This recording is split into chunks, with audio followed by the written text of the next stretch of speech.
Detective John Gray was sitting in his office, reviewing a stack of reports related to other cases, when the phone rang.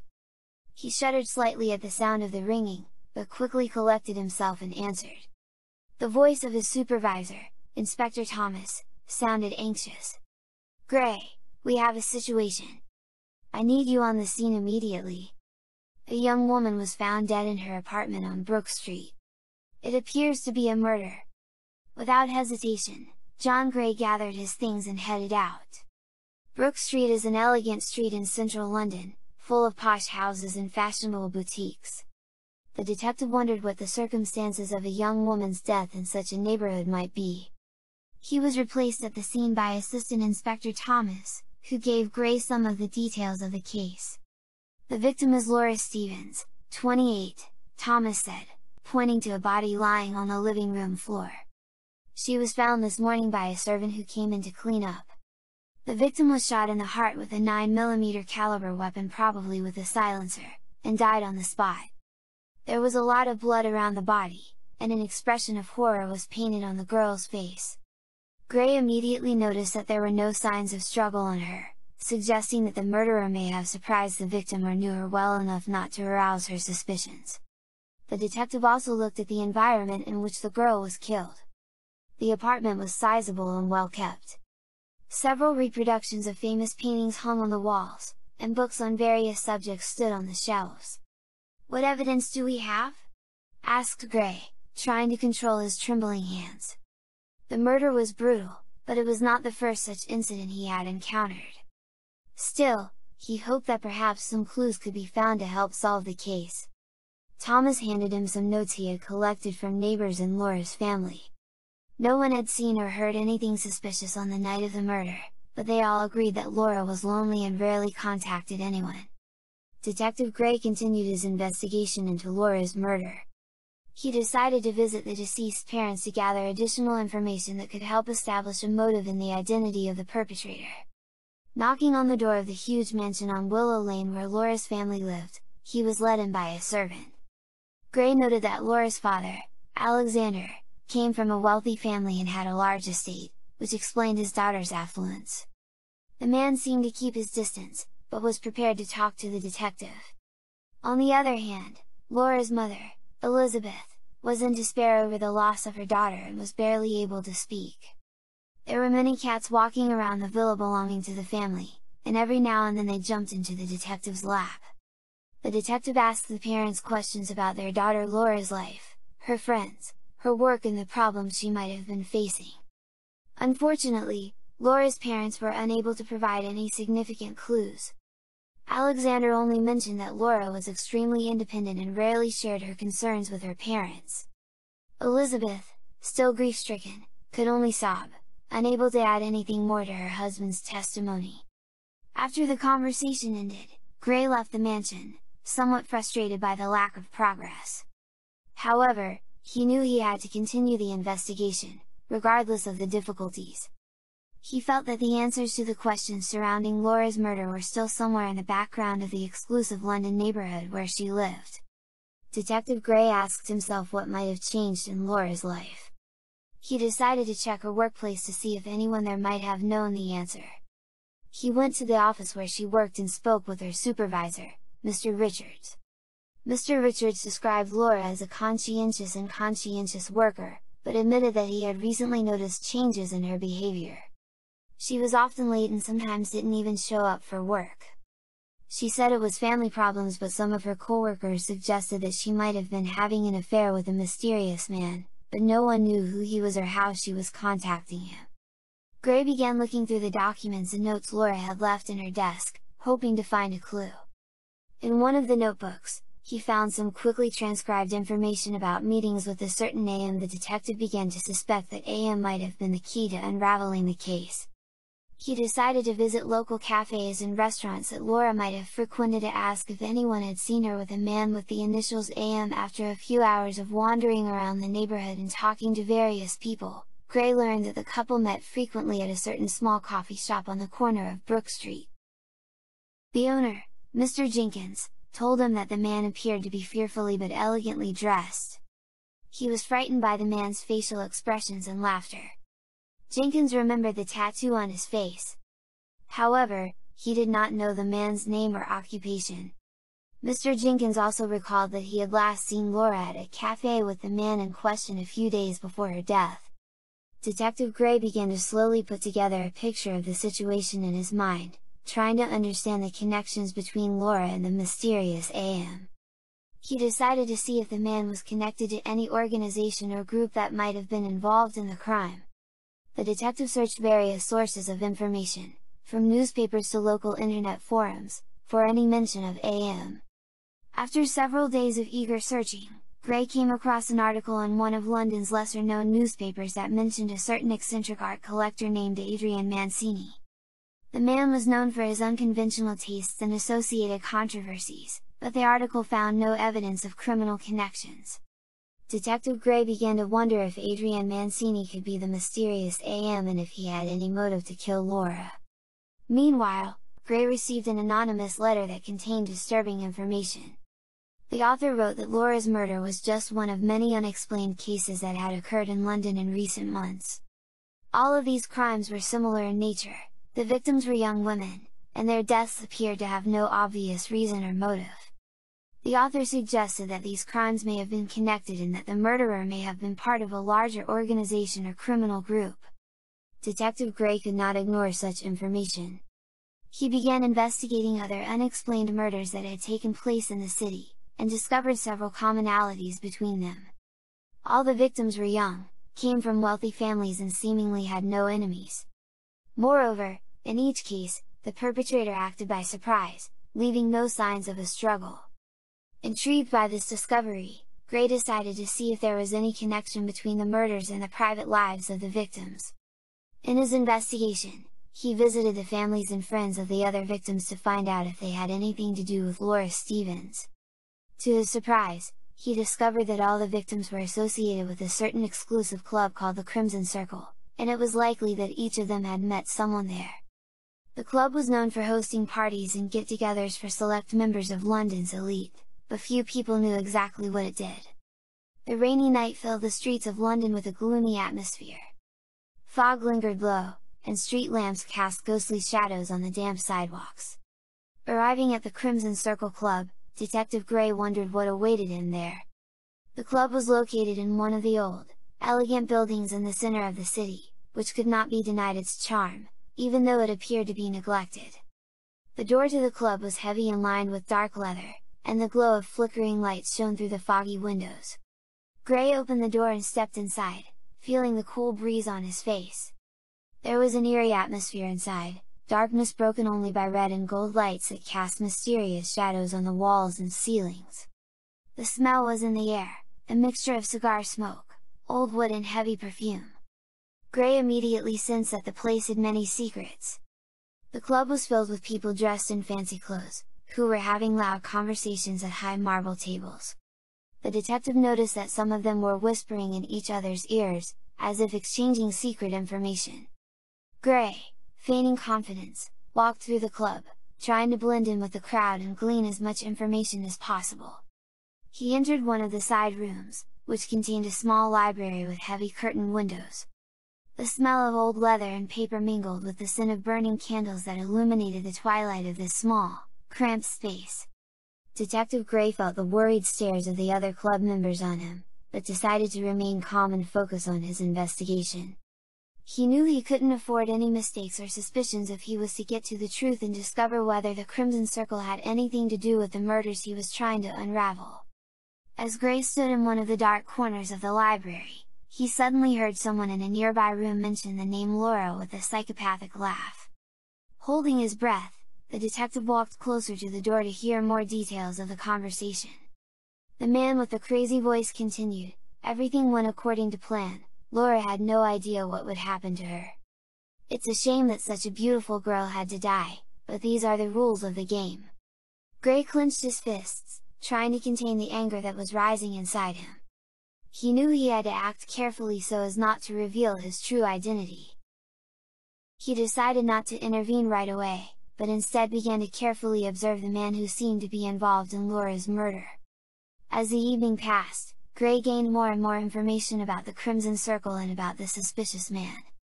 He learned that his name was Adrian and that he was one of the more important members of the club. It was said that Adrian had his fingers in a lot of criminal business, but no one knew exactly what his activities were.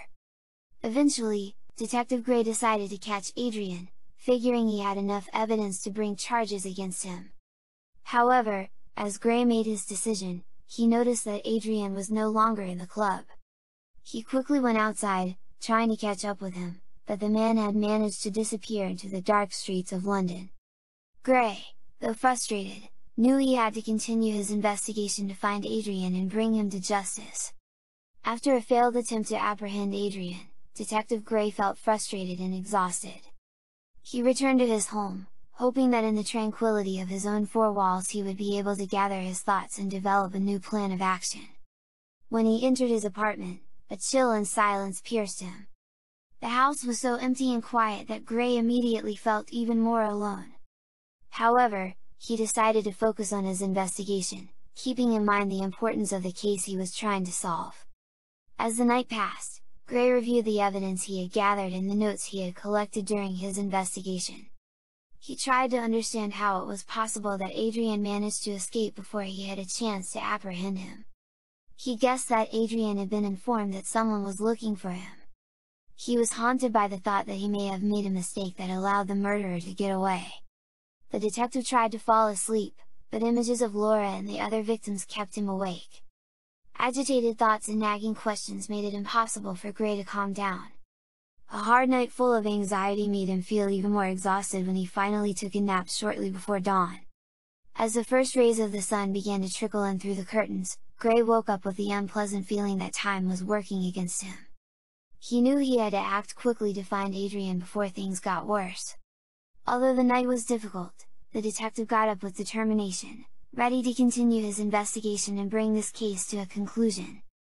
In the morning of that day, Detective Gray went to headquarters, hoping to gather more information about Adrian and his criminal activities. However, when he arrived at the office, he discovered that his supervisor had ordered him to take care of paperwork related to other cases. Gray, though determined to continue the investigation, had to obey orders and spent the day filling out various forms, reports. The monotony of office work seemed endless. The detective sat at his desk, drowning in paperwork, feeling the minutes go by slowly, and he was forced to deal with lower priority cases. Sometimes, while working on paperwork, Gray's thoughts returned to the case of Adrian and the Crimson Circle. He tried to focus on his duties, but the frustration of not being able to continue the investigation was getting to him. In spirit, he assured himself that he would not let himself get discouraged and would return to the case as soon as he could. Finally, it was nearing 8 p.m. when Gray finished his duties at the command post. With relief, he closed the last file, preparing to leave the office. He was about to head home, hoping that he would soon be able to continue his investigation into the mysterious and dangerous club and Adrian's connection to Laura's murder. Moments before leaving the police station, Gray noticed that his police radio suddenly started humming. He brought it closer to his ear to better hear what was going on. Over the radio came the voice of his colleague, who spoke excitedly, "Attention, everyone! Report of a crashed BMW at the intersection of Willow Lane and Rosewood Avenue. The driver is dead and has a star-shaped tattoo on his face under his left eye." Gray immediately realized that this could be important information for his investigation. The news of a crashed car and a dead driver with an unusual tattoo on his face suggested that he might be Adrian from the Crimson Circle. The detective, dismissing the thought of returning home, hurriedly directed his steps toward the scene. When Gray arrived at the scene of the accident, he found several police officers and a medical team already there. He walked closer to see the corpse of the driver. Shocked, he discovered that the dead man was actually Adrian. Gray's heart began to beat faster, realizing that his prime suspect had just lost his life. The detective began to analyze the scene of the accident, trying to find any clues or evidence that could help solve the case. He wondered if Adrian's death was the result of an unfortunate accident. Detective Gray began to investigate the circumstances of Adrian's death. At first glance, it might have appeared to be a tragic car accident. However, Gray noticed several details that made him rethink this theory. After a thorough search of the crashed BMW, Gray discovered that Adrian had injuries on him that matched typical injuries sustained in a car accident. The detective's attention was drawn to the bruises on his arms, as if someone had grabbed him hard earlier. Moreover, Gray noted that the impact did not appear to be severe enough to cause the injuries that led to Adrian's death.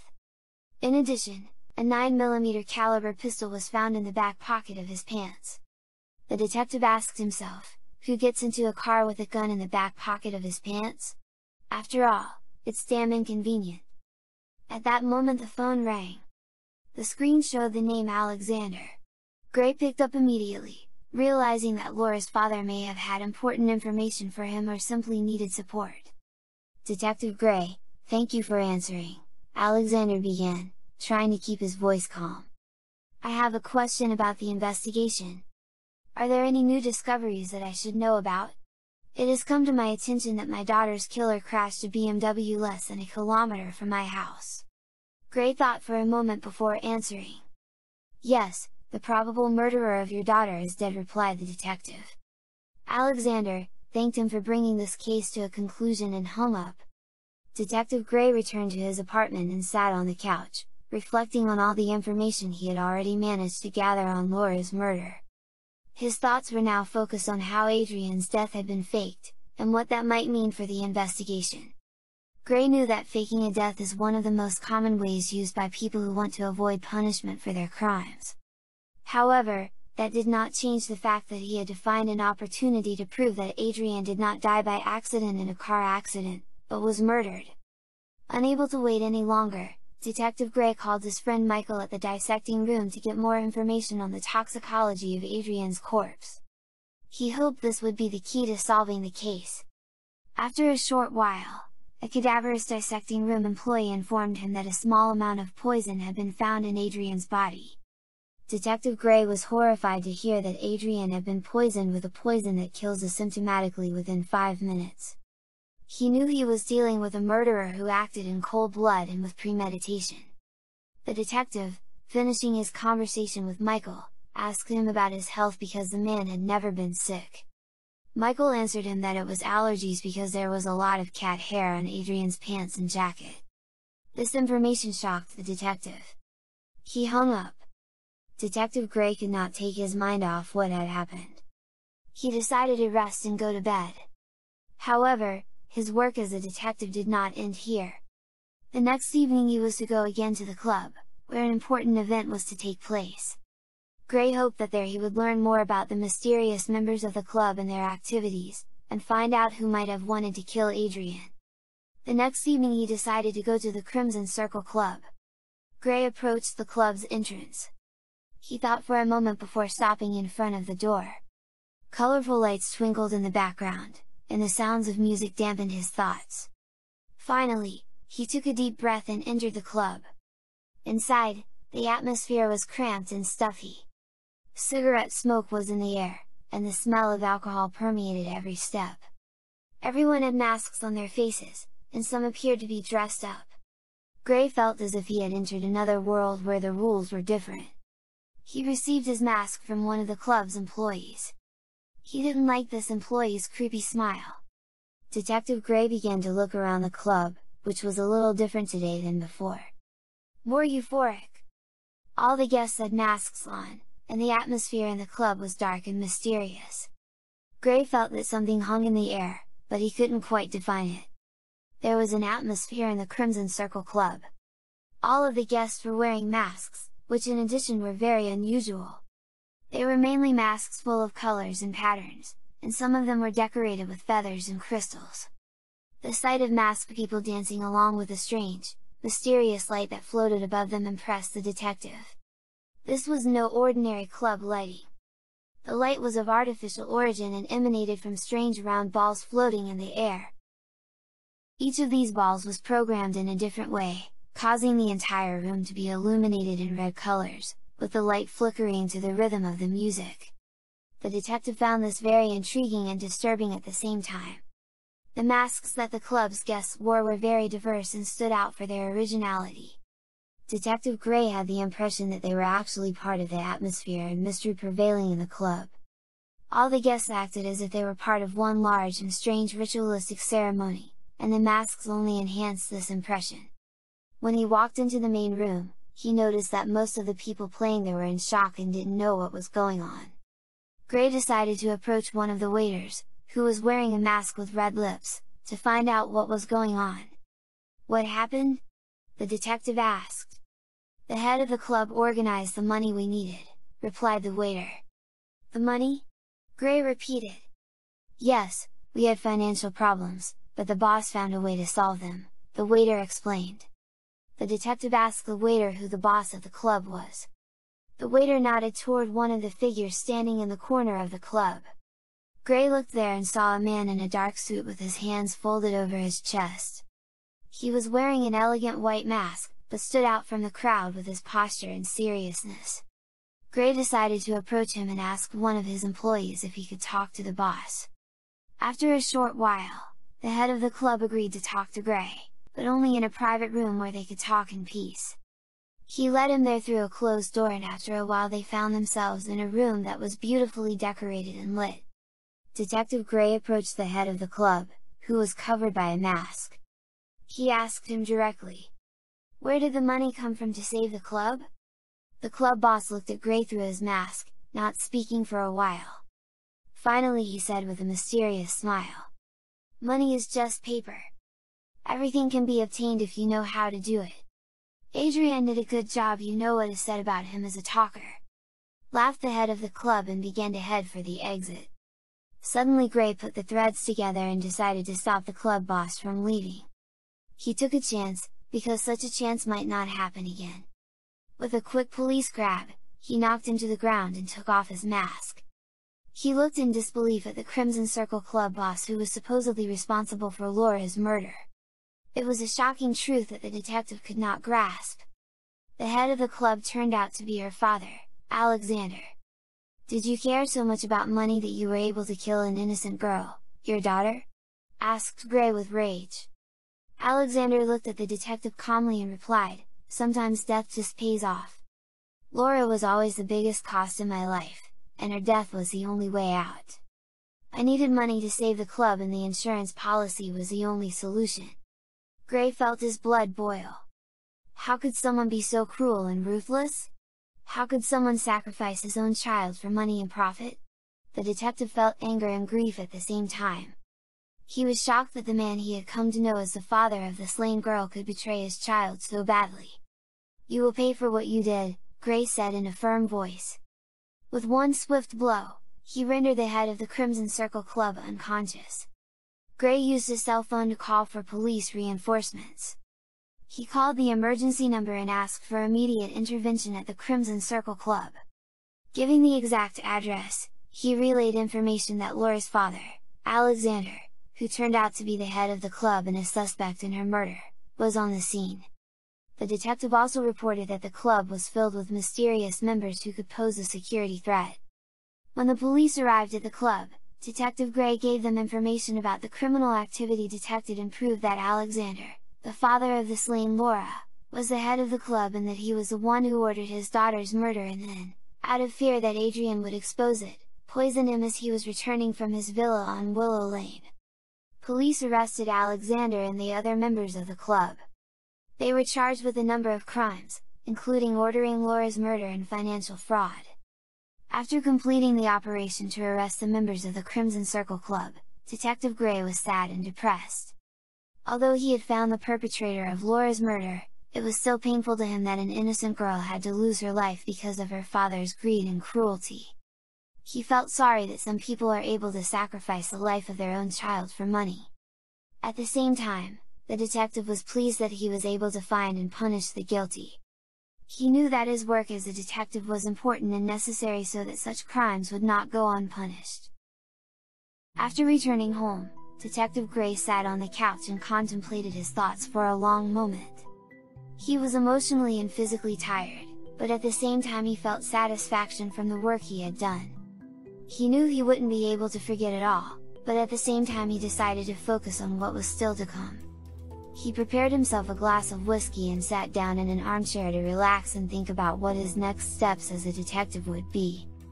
He knew that his work never ends and that he will still have to fight evil and crime. Thank you for listening to our novel in the form of an audiobook. We hope you had a pleasant time with us and enjoyed following the story of Detective Gray and his investigation into Laura's death.